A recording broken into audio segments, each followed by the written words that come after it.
played it for him, and he's like, "What's that about?" And of course, I didn't really tell him, but now here we are, and I mean, forgive our dark sense of humor, but it's our way of dealing with it.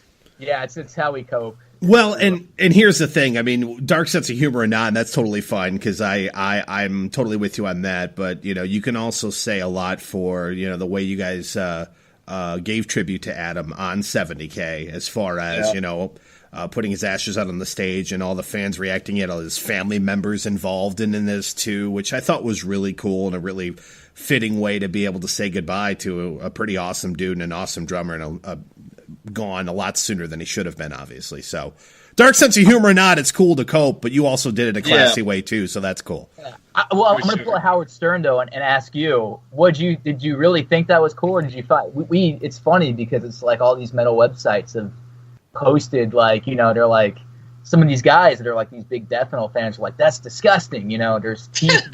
Well, I know, no, it's fine. Be Howard Stern and ask me. I'm the most opinionated a-hole you'll ever meet, so I'll be more than happy to do that. Please. Here's the thing, and whether it's metal, whether it's anything, I know that you have so many people like, oh my God, that's disgusting. Why would they do something like that? And getting creeped out, whether you want to spread ashes out over Wrigley Field or whether you want to do it wherever the case may be, especially because you had the family members of Adams involved, to my understanding, if I'm mistaken, correct me.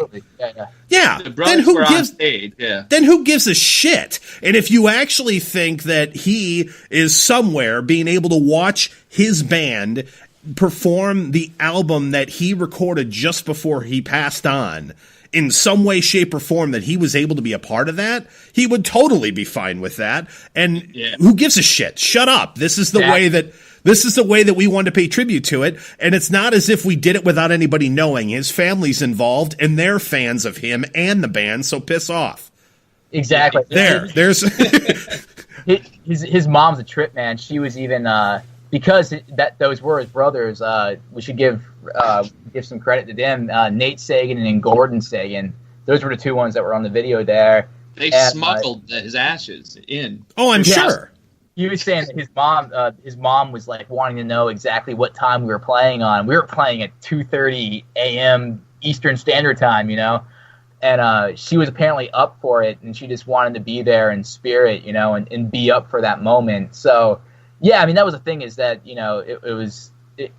to me it doesn't even matter. It's like at that point, Adam's dead, but his family, that's all. To me, that's the most important part, and that's what they wanted. So it's like, to us, it's like, fuck off, Right, absolutely. I mean, if they did 30 seconds of reading, they would know that it wasn't just two rogue former band members who decided to do this thing. Come on. I would have done that anyways, but... Well, true, but it's ridiculous. No, I thought it was done very well, and it was classy, so I'm not, just BSing you or brown-nosing you because you're my guest. I thought it was really cool. So good for you guys. Absolutely. So Jake Dreyer, Joseph Michael from Witherfall. Thank you so much for being on the show, guys. Really do appreciate that. Make sure you guys check them out on tour. If you're in the States, starting February 22nd, Thursday, Indianapolis, the first show of the tour. I'm going to be there. Biv's going to be there. Wink, wink, nudge, nudge. So if you make sure you can't check them out there, they're going to be touring between then all the way through March 29th. I think you guys end in Chicago. So pretty long tour there. So, if you're in the States, make sure you check them out. There's no excuse to miss. This little band that Jake's also in, by the way, named Iced Earth, where he's lead guitarist in. Yeah, they're the headliners, of course. Make sure you check them out. They're always a great show to see. And you get to see Jake just wailing away on the guitar and filling in for the legendary Warrel Dane. They couldn't have a better dude doing it. Joseph Michael's going to do it proper. So make sure you check it out. Sanctuary opening up for Iced Earth, the Incorruptible North American tour. Again, guys, thank you so much for being on the show. Can't wait to see you guys soon. Thank you, man. Take care, man. To check out the entire episode or previous episodes of the According to Metal podcast, simply click subscribe on iTunes, SoundCloud, or the podcatcher of your choice. It's the According to Metal podcast. Latest news, reviews, interviews, and all things metal. Subscribe. You know you want to. That is, unless, I don't know, you like Coldplay or something.